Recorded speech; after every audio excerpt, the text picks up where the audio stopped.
Primero que nada, bueno, un placer estar con ustedes, gracias al Observatorio Venezuela de la Universidad de Rosario, Bogotá, a la Conrad Adenauer, Colombia,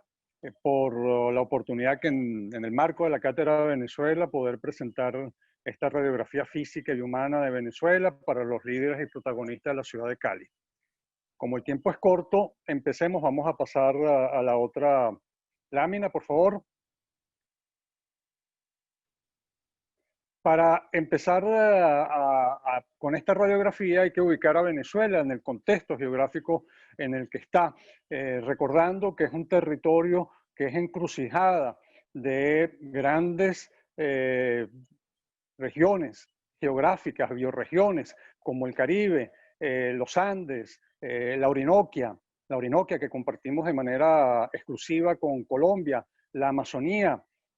y por supuesto la fachada Atlántico. En esa combinación de condiciones físicas que se dan el Caribe, los Andes, Venezuela se convierte en un amalgamado paisaje natural donde tenemos un clima, por favor la próxima,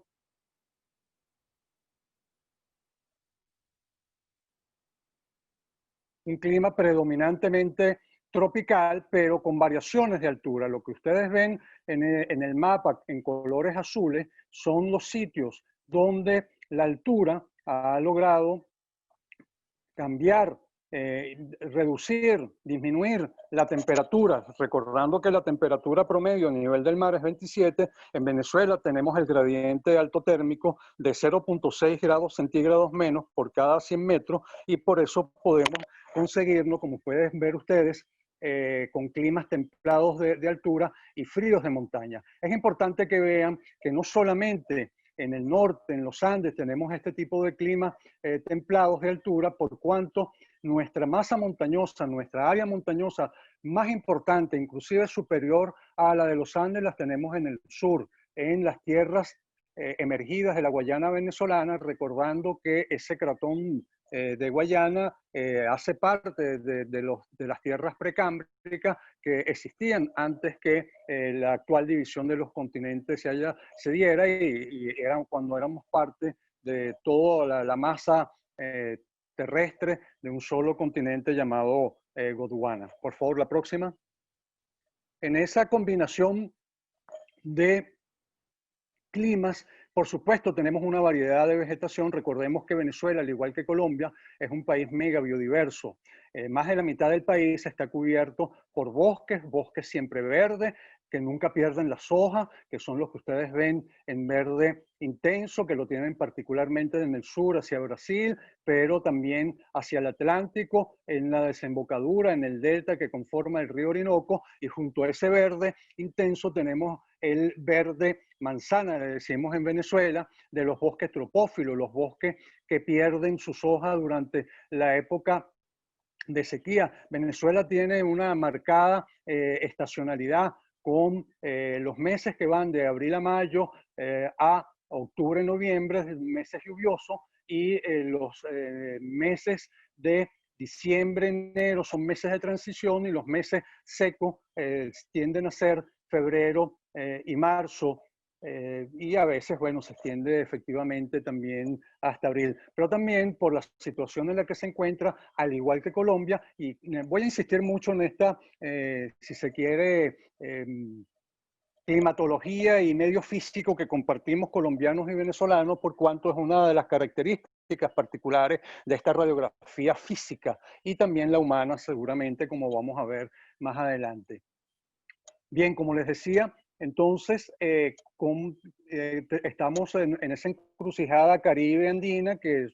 áreas que son susceptibles a los eventos extremos como el Niño y la Niña. Recordemos que efectivamente cada vez que ocurren, tanto en Venezuela como en Colombia, hay situaciones, ¿verdad?, que hay que tomar en consideración, recordando que inclusive en Venezuela, dada la característica de los gobiernos que hemos tenido, particularmente en los últimos 20 años, piden medidas especiales que posteriormente la utilizan para muchas otras cosas y no para solucionar seguramente los problemas que la sequía y la inundación pueden estar ocasionando, bien sea niño o bien sea por el fenómeno niño o bien sea por la niña. Recordemos que el niño es de años secos y la niña de años lluviosos. Continuando con esta radiografía física, en la próxima lámina estamos viendo lo que es una de las características más importantes del país que tenemos, de Venezuela, así como es un país mega biodiverso, es un país que está ubicado entre los primeros 25 en el mundo en cuanto a disponibilidad de agua dulce de los ríos. Como pueden ver ustedes, Venezuela es un país mediterráneo, es un país surcado por ríos por todos lados. Aquí están identificados los ríos principales con sus afluentes principales y como pueden ver, hay un hilo que va desde su izquierda hacia su derecha, ¿verdad? Transversalmente, que cruza prácticamente por la mitad del país. Ese es nuestro río o el trayecto del río Orinoco venezolano, río Orinoco que significa un parteagua entre la Venezuela del norte y la Venezuela del sur. Nosotros en Venezuela hablamos del sur del Orinoco y del norte del Orinoco. El sur del Orinoco, donde está Guayana, y el norte del Orinoco, donde están los llanos, donde están los Andes, donde están los estados andino costeros. La próxima, por favor.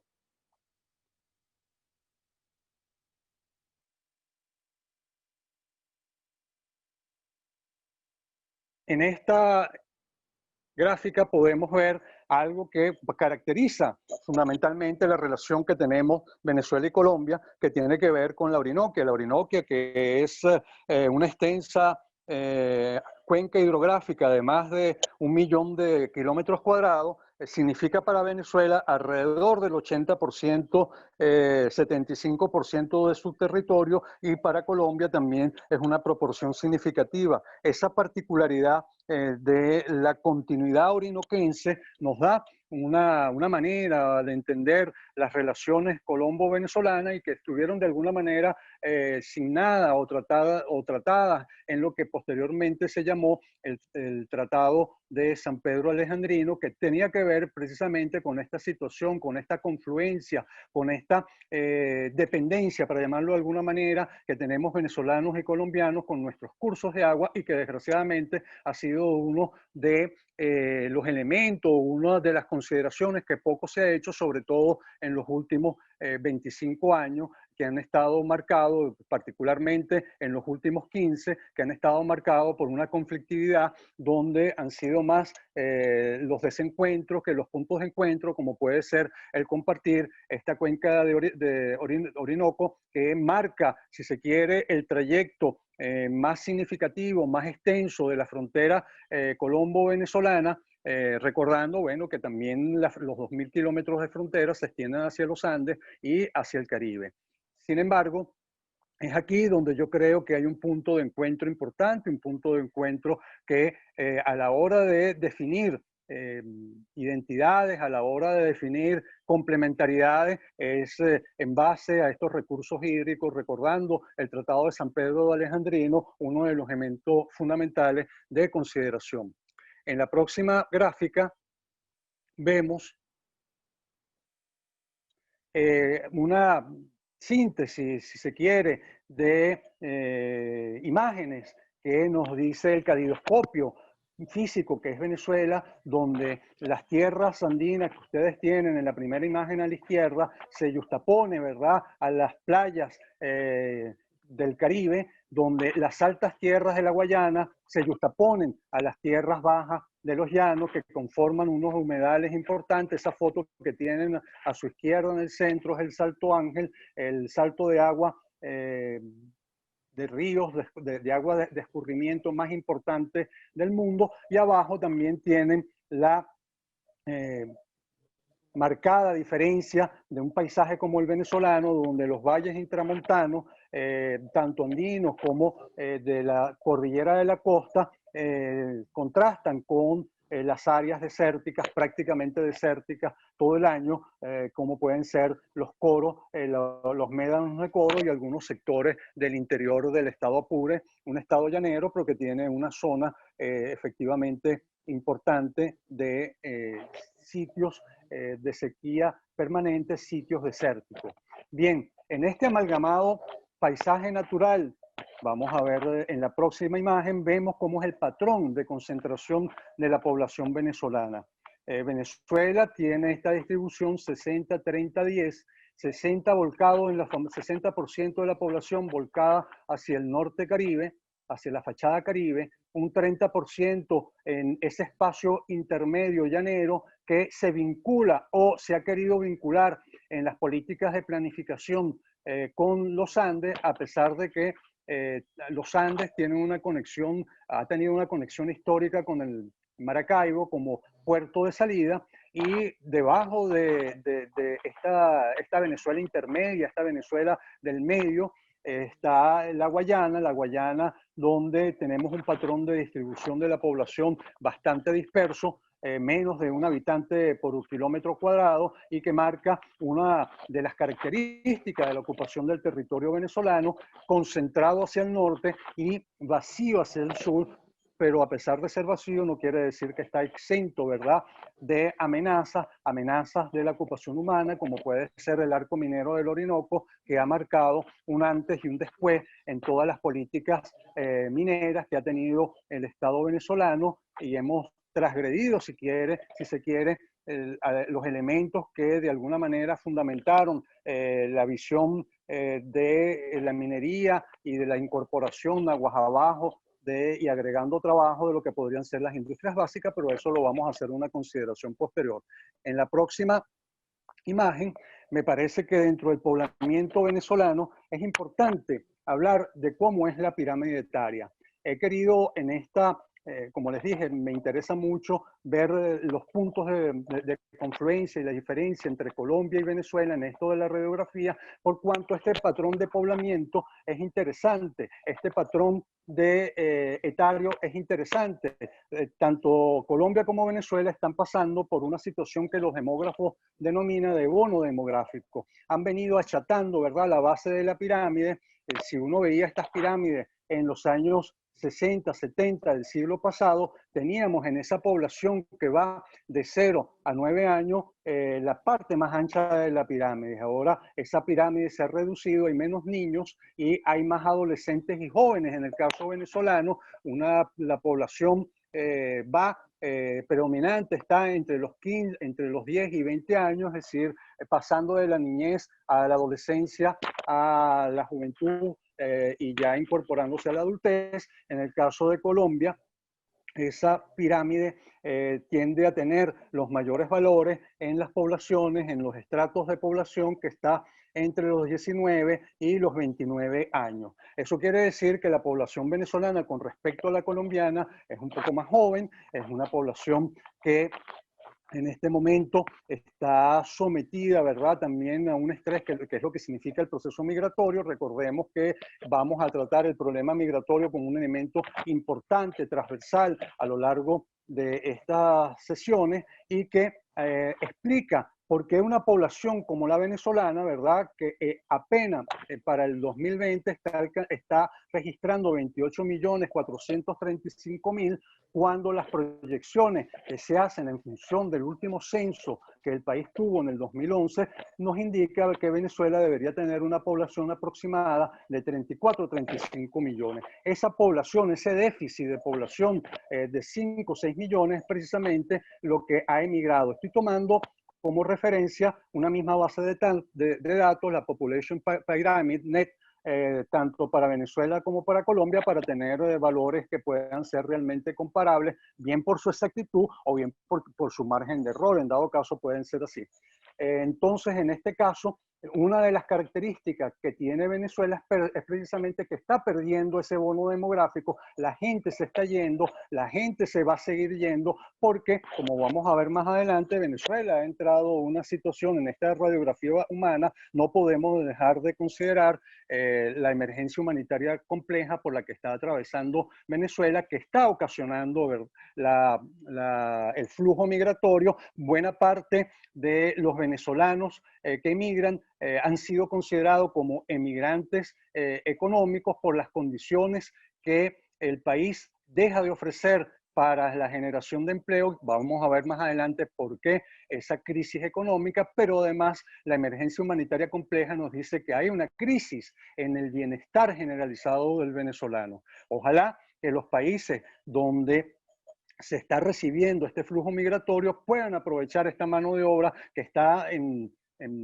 edad económicamente activa. Recordemos que de acuerdo a las instancias internacionales, la población se considera económicamente activa a partir de los 14 años. En la próxima imagen podemos ver también un elemento importante dentro de esta radiografía de la población venezolana, y en el mapa que ustedes tienen en la parte superior izquierda, tienen el mapa del mestizaje en Venezuela. Como pueden ver, en la medida en que se intensifica más el color rojo, es donde el proceso de mestizaje es predominante. Y Venezuela, en más de un 60-70%,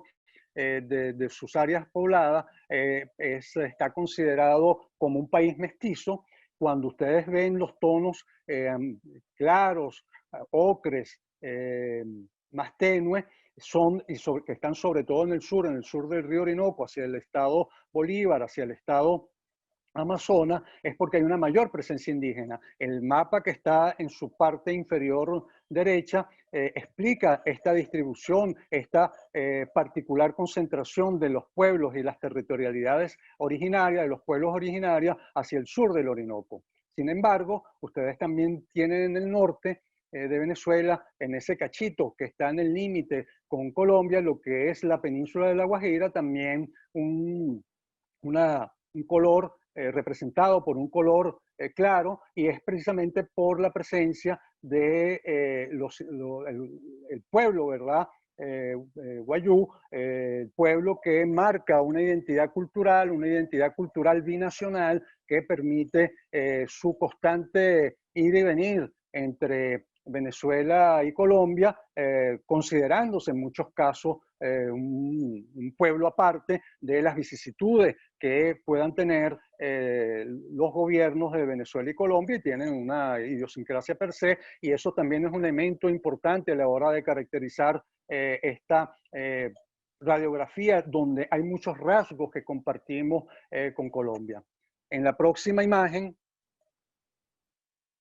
vemos que producto de ese patrón de organización fundamentalmente volcado hacia el norte, que tienen la distribución de los principales centros poblados en Venezuela, la concentración de esos rojos, de esas esferas rojas, de esos círculos rojos, es precisamente hacia la fachada Caribe, hacia los Andes. Es ahí donde está la mayor concentración de la población del país, como les dije, alrededor de un 60%, pero si consideramos a los llanos como parte de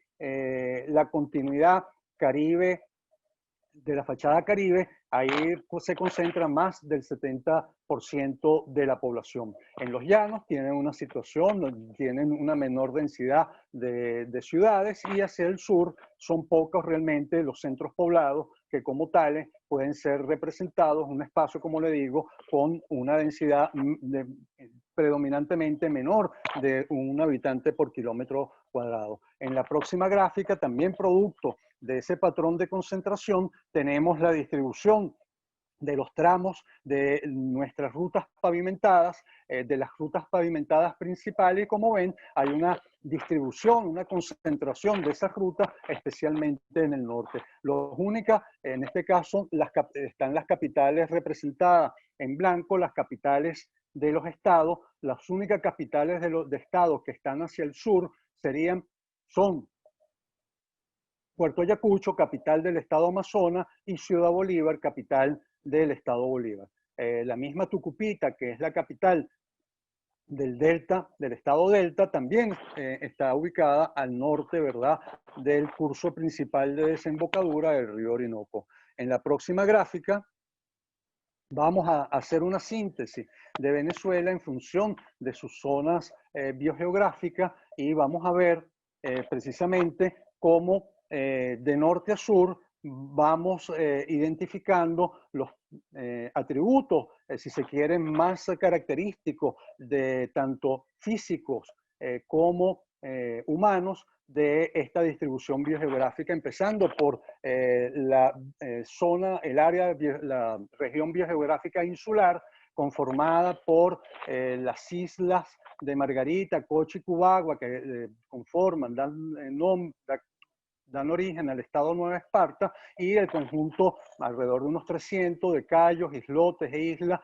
que hacen parte de las dependencias federales, que es una denominación, es una parte de la estructura política geográfica del país,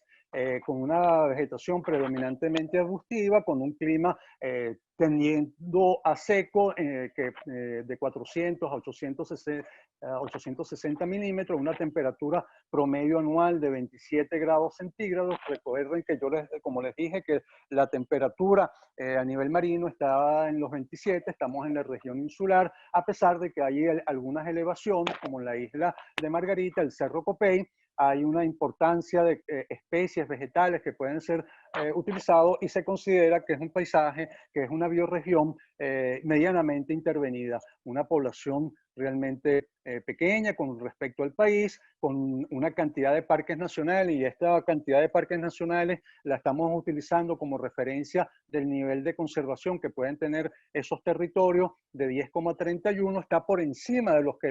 promedios internacionales de organismos como la Unión Internacional para la Conservación de la Naturaleza, IUCN en castellano, establece como necesario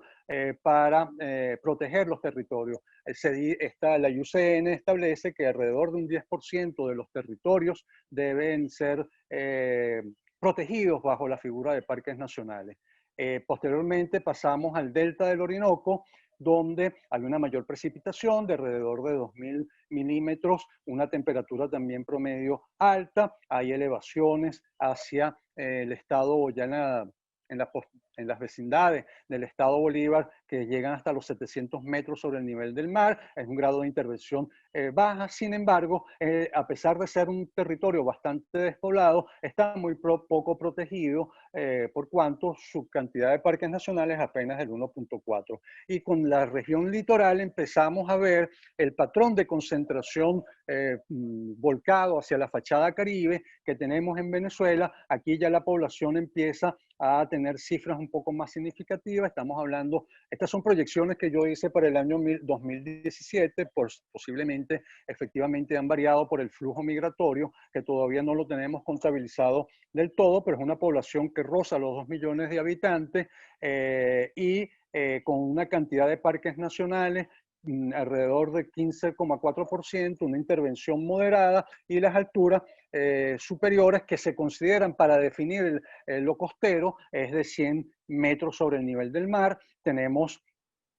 precipitaciones, lluvias que son un poco más elevadas que en la región insular. Estamos hablando de 1.100 milímetros, una temperatura promedio también bastante alta de 26,7 grados centígrados. Posteriormente, en la lámina que viene a continuación, están las bioregiones más pobladas que suman junto con el litoral alrededor de 18 millones de habitantes. Aquí las condiciones climáticas van modificando. En la región, en la cordillera de la costa, la temperatura promedio baja a 24 grados. En la cordillera andina, por supuesto, baja mucho más. Estamos hablando de 21 grados. Sentido promedio anual, estamos hablando con un patrón de precipitaciones mucho más abundante. Estamos hablando de 1.700 milímetros. En la depresión en Lara Falcón volvemos a tener temperaturas altas y con un nivel de intervención moderado del medio natural y muy poca cantidad de parques nacionales, siendo uno de los elementos importantes a considerar cuando se habla de esa zona que conforman los estados Falcón y Barquisimeto. Posteriormente pasamos a la depresión del lago de Maracaibo, con también temperaturas elevadas, con una precipitación que roza los 1.600 milímetros, una vegetación predominantemente arbórea y con una intervención, un grado de intervención del medio natural moderado, y con parques nacionales por debajo de lo que la IUCN establece como límite crítico a respetar. Posteriormente, en la lámina A continuación pasamos a los llanos, está dividido en este caso llanos orientales y llanos occidentales, por cuanto hay diferencia de lluvia, son mucho más lluviosos los llanos occidentales que los orientales. También tenemos una mayor protección de la naturaleza en los occidentales que en los orientales. Y finalmente, voy un poco rápido por cuanto el tiempo es corto, pasamos a la región guayana, la región sur, la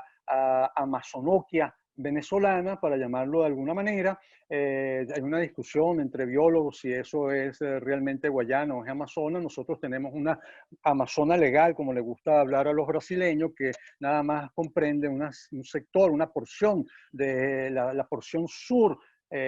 occidental del estado Amazonas, y porque nosotros en Venezuela asumimos el criterio hidrográfico. Aquí, bueno, sí pueden ver que efectivamente hay se habla de intervención baja. Esta lámina fue hecha, por supuesto, antes del mal llamado arco minero del Orinoco, pero hay una presencia importante de parques nacionales que están resistiendo al asedio minero que se está intentando hacer. En la próxima lámina podemos ver una síntesis de lo que trato de expresar, unas condiciones, ¿verdad?, de medio físico que han logrado una dinamización de Venezuela en función de ciudades que se van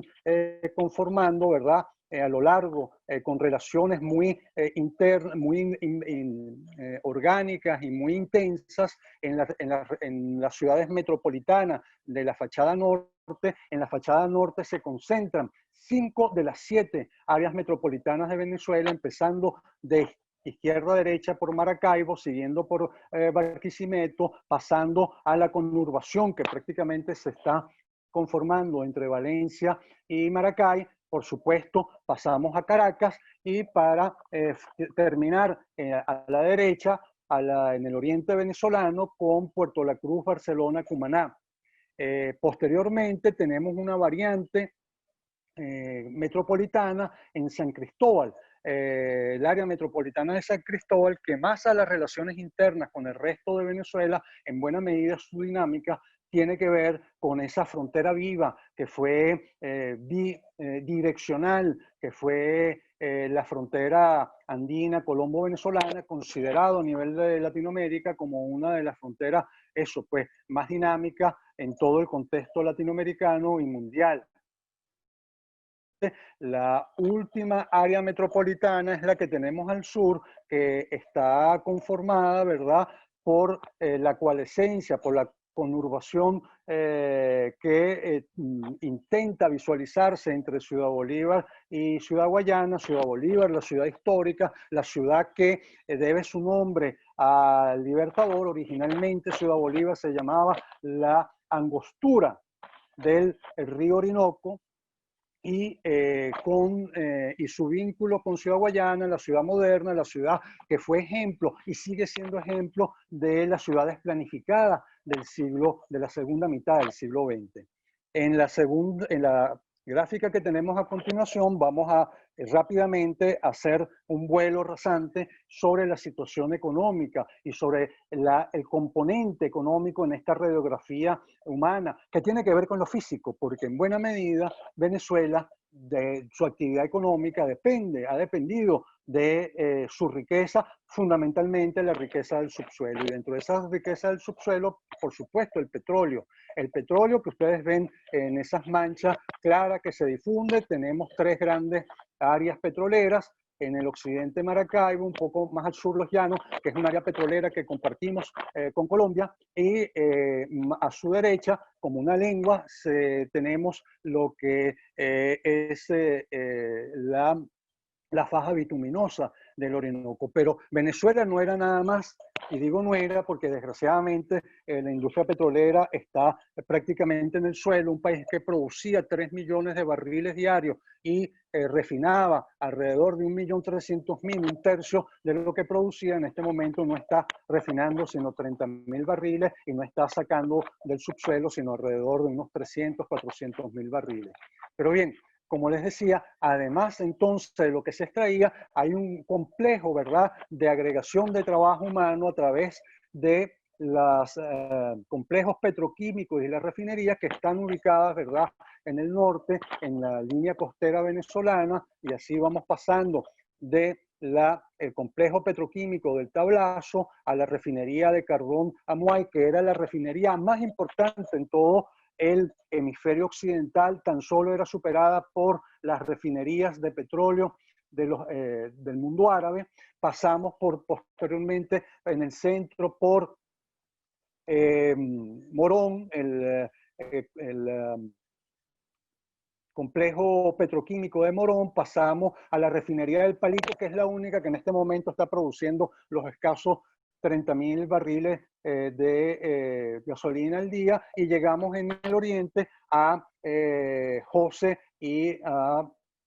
Puerto La Cruz, la refinería de Puerto La Cruz y el complejo petroquímico de José, que fue pensado precisamente para la explotación del petróleo pesado de la faja bituminosa del Orinoco. Pero además teníamos en eso que ven ustedes como manchas grises, un enclaves químicos importantes, y recordemos que en la época de esplendor del comercio binacional Venezuela-Colombia, la exportación que hacía Venezuela, Colombia, fuimos los socios, los segundos socios principales para cada uno después de Estados Unidos. Colombia era para Venezuela su segundo socio principal, y Venezuela era para Colombia también su segundo socio principal. En esa canasta de exportación venezolana teníamos precisamente productos petroquímicos, teníamos productos de las refinerías, teníamos, ¿verdad?, productos de las petroquímicas. Venezuela apostó en su futuro, a su visión de país, a ser en las industrias pesadas, quizás a diferencia de Colombia, que se planteó durante el siglo XX. Posteriormente Colombia se ha convertido también en un país importante desde el punto de vista petrolero, e inclusive, ¿verdad?, petroquímico, con, por ejemplo, actividades conjuntas que se hicieron, o gracias a la presencia de venezolanos que han tenido que emigrar en la primera parte de la emigración, por ahí en la primera década del siglo XXI, pero que eran las características de ese intercambio comercial de productos petroleros, petroquímicos e inclusive siderúrgicos venezolanos por los productos manufacturados, textiles, alimenticios, agroalimenticios, que fundamentalmente importábamos de Colombia, y tuvimos una relación comercial importante de unos 7.000 millones, 8.000 millones de dólares anuales. En la próxima gráfica, también como parte de esa riqueza que los venezolanos siempre decimos que tenemos en nuestro subsuelo, pero que en muchos casos generan grandes males, tenemos los recursos minerales. No voy a entrar en detalle acerca del arco minero del Orinoco, pero quiero insistir tan solo viendo en la próxima gráfica que si hablamos de minerales en Venezuela, hay que tener particularmente presente la importancia que tuvo hasta la década pasada la producción de bauxita y hierro en Venezuela. Fue un producto de planes que se hicieron para consolidar la industria siderúrgica venezolana. Fuimos en algún momento gran productor, uno de los mayores productores de bauxita en el mundo, pero como pueden ver ustedes, a partir del año 2006-2007, cuando hubo un cambio en el propio gobierno de Hugo Chávez Frías, cuando se habló del salto adelante, de la necesidad de incorporarnos, de una visión de país socialista, fue bajando esa producción minera de bauxita y de hierro. Y por supuesto, ustedes tienen abajo en la gráfica a la derecha la disminución, la caída libre que ha tenido la producción de Sidor, de la siderúrgica del Orinoco, por cuanto, bueno, si no se extrae hierro ni aluminio, difícilmente. En cambio, en lo que ustedes tienen abajo a la izquierda, ha aumentado la producción de oro, y esto caracteriza muy bien lo que está ocurriendo. Venezuela ha dejado de ser un país que agrega valor a sus minerales para convertirse en un país que ha preferido el tráfico del oro. Y cuando digo tráfico, porque el oro es el mineral en el mundo que más está sujeto a la ilegalidad, e inclusive, ¿verdad? Hay connotación, hay una denominación que se hace del oro, que se extrae en situaciones de conflicto, como los que ocurren en Venezuela. El informe de la alta comisionada para los derechos humanos, Michelle Bachelet, ha sido muy claro de el oro de sangre, que expresa la manera como en función de sometimiento, de asesinato y de tráfico ilegal del oro se hace para mantener atrincherado a un régimen que, para desgracia de los venezolanos, lo único que le interesa es permanecer en el poder sin solucionar ninguno de los problemas graves que hemos tenido. Y en la próxima gráfica, entonces, vamos a empezar a caracterizar eso que llamamos la emergencia humanitaria compleja que tiene Venezuela. Aquí ustedes tienen Venezuela, país petrolero, país minero, pero sin embargo tenía una actividad agrícola. En este mapa ustedes pueden ver que prácticamente todos los estados tienen actividad más o menos intensa de agropecuaria, de actividad de producción agropecuaria. Lo marrón es donde hay mayor actividad y va bajando hacia baja actividad y que está concentrado, ¿verdad? Esa baja actividad también otra vez hacia el sur. Recordemos que son tierras despobladas. En una situación como esta, uno no se explica cómo puede, como vamos a ver en la gráfica siguiente, por qué se ha insistido en el programa CLAP, en el programa asistencialista, clientelar, que ha venido desarrollándose, que han venido imponiéndose desde Miraflores, con una bolsa que se regala o se le da, se le vende, cuando digo se regala porque se vende a precios realmente irrisorios, a los venezolanos de todos los sectores, no son nada más los venezolanos de las grandes ciudades. Ustedes pueden ver que eso, la bolsa CLAP, se reparte desde la Gran Caracas hasta las ciudades pequeñas y caseríos. La Gran Caracas la tienen en su izquierda y las ciudades pequeñas y caseríos la tienen, es el penúltimo a la derecha. Y como pueden ver, con el problema que tienen las ciudades pequeñas y caseríos, que la periodicidad es indefinida, no se sabe cuándo llega. Pero cuando uno habla de ciudades pequeñas y caseríos, estamos hablando del mundo rural venezolano. El mundo rural venezolano, en lugar de estar produciendo, está pendiente de una bolsa CLAP que a veces les llega y la mayoría de veces no les llega, y cuando les llega es insuficiente para alimentar a la familia. Y por eso los venezolanos, dentro de esta radiografía humanitaria, tenemos que decir que es una de las poblaciones del mundo que está pasando por un proceso de involución alimenticia realmente drástico. Todas las caracterizaciones que se han venido haciendo de la ingesta de proteínas de calidad, está diciendo que la población venezolana en todos los estratos está dejando de consumir proteínas de calidad. En esta emergencia humanitaria compleja también tenemos que considerar el problema eléctrico. Venezuela fue, y ustedes lo tienen en el mapa que tienen a la izquierda, quizás uno de los sistemas eléctricos más robustos que en América Latina, en buena medida gracias a la represa de Guri, que se construyó a finales de los años, entre finales de los años 60 y comienzos de los años 70. Eso permitió tejer un circuito eléctrico importante con tres líneas, la de 220, la de 400 y la de 760 kV. Esta de 760 kV, 65 kV, es uno de los pocos países en Latinoamérica que la tiene, que es de energía de alta intensidad, y entonces no se explica con un sistema eléctrico como el que tenemos los megapagones que hirieron a Venezuela. Estamos hablando de un mapa de lo ocurrido el año pasado, en el 2019, donde tuvimos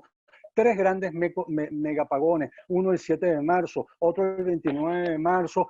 Muchos dirán, época de sequía, siendo Guri una represa hidroeléctrica, bueno, puede ser que esté baja, pero nunca llegó a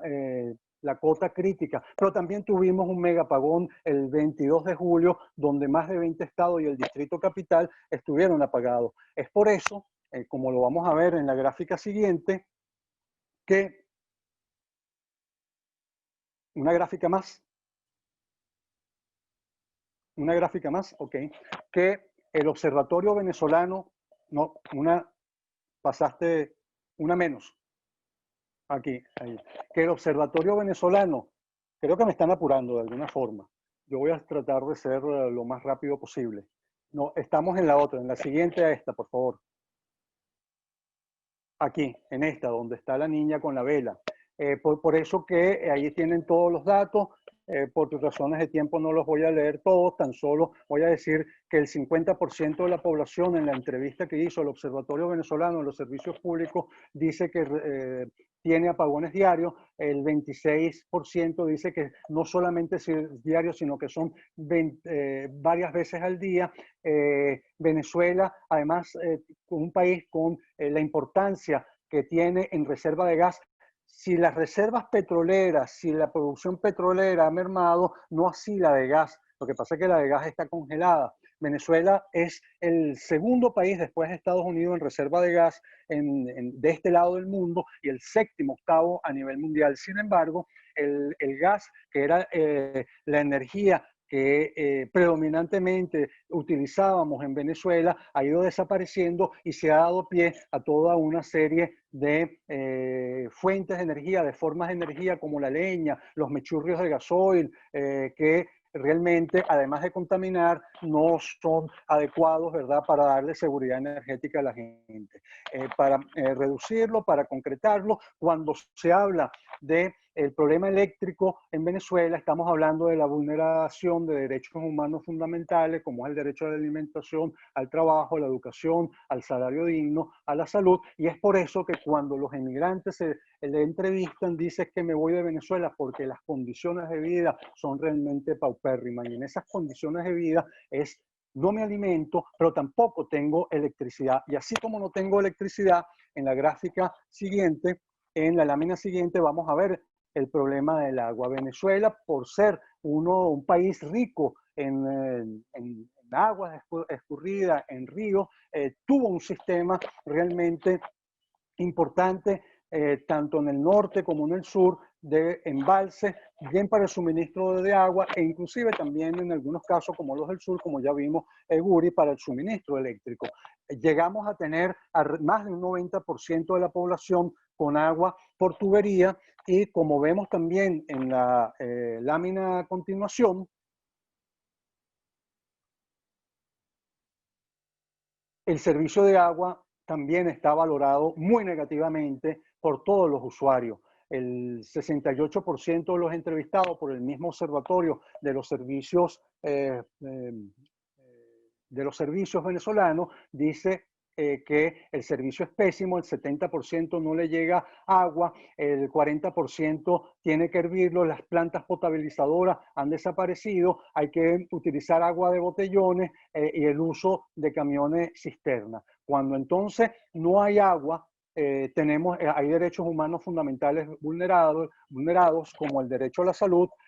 particularmente alarmantes en esta condición de pandemia, lo que ocurre con gente con la gran cantidad, más del 70% de los venezolanos que pasa semanas sin servicio, que no puede tener acceso a la limpieza cotidiana y frecuente que se tiene que hacer de las manos para evitar el contagio del coronavirus, pero también se vulnera el derecho a la alimentación, al trabajo, a la educación. Entonces, cuando el migrante venezolano dice, es que me voy de Venezuela porque las condiciones de vida han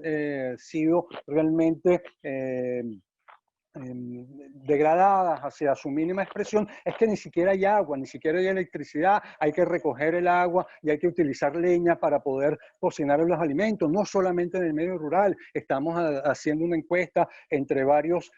organizaciones no gubernamentales ecologistas para ver cuál es el uso de la leña, inclusive en las áreas metropolitanas, y estamos viendo un preocupante avance. Pero bien,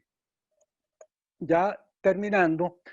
ya como a manera de reflexión, en la próxima gráfica, cuando uno mira el problema migratorio desde el punto de vista del territorio y desde el punto de vista de lo local, uno empieza a entender por la importancia que le ha dado en muchos países que han sido tradicionalmente receptores de migración, estoy hablando de países europeos, estoy hablando de Canadá, la necesidad que se ha vislumbrado en estos países de fortalecer el trabajo de los gobiernos locales y las organizaciones no gubernamentales de base que permiten la sensibilización tanto de los actores claves de acogida de los migrantes, como pueden ser las empresas, los sindicatos, las asociaciones, los centros educativos, y, por supuesto, tienen incidencia en la opinión pública acerca de cuál es esa realidad de los emigrantes. En estos países de acogida, en estos países que tienen tradición, han venido insistiendo en la necesidad de formular indicadores de integración, trabajo, persecución de estudio, seguridad social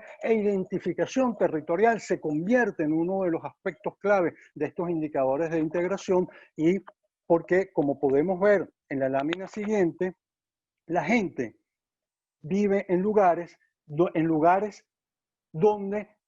pretende identificarse, o si no, enajenarse, si no, excluirse. Y enajenarse o excluirse es una decisión que en muchos casos está para los migrantes, para los que han tenido que salir forzadamente, porque el venezolano, a pesar de no ser considerado desplazado, todavía no queda claro la figura del refugiado, ha sido forzado de salir por un Estado que ha fallado en garantizarle sus derechos fundamentales, como vimos al trabajo, a la electricidad, a la alimentación y al agua. Entonces, para identificarse es importante tener posibilidad para el migrante, tener posibilidad de tener algo que en su memoria, en la memoria de vivencia, pueda lograr de alguna manera decir, bueno, pero en este sitio me siento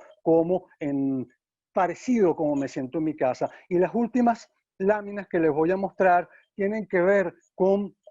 imágenes que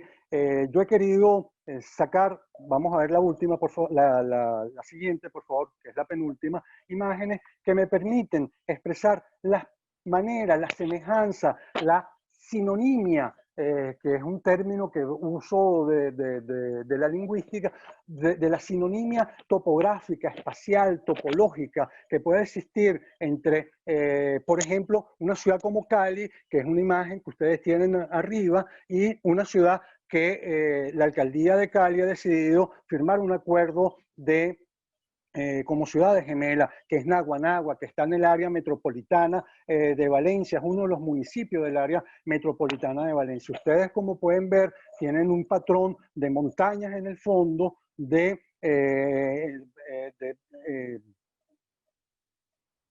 viviendas de edificios de alta densidad en el medio, y en un primer plano, ¿verdad?, las viviendas unifamiliares de techo de teja, techos, ¿verdad?, que hacen parte de ese origen colonial, español, importante, pero que nos da una fisonomía parecida. Entonces, bueno, para cualquier persona que conozca Naguanagua, que llegue a Cali, y bueno, como Naguanagua hay otras ciudades en Venezuela que tienen también este patrón, dicen, bueno, pero me siento de alguna manera identificado. Pero también quise, en la última gráfica que les voy a mostrar, por favor, la continuación. La próxima, por favor.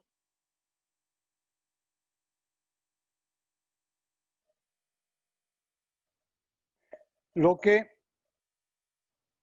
es una imagen de la vivencia cotidiana que ustedes en Cali, en la carretera, en la autopista que los lleva a Buenaventura, ven todos los días, y el tráfico pesado, el trancón, etcétera, pero es la misma, con una vegetación que está a los lados de carretera, pero es la misma imagen, una imagen parecida,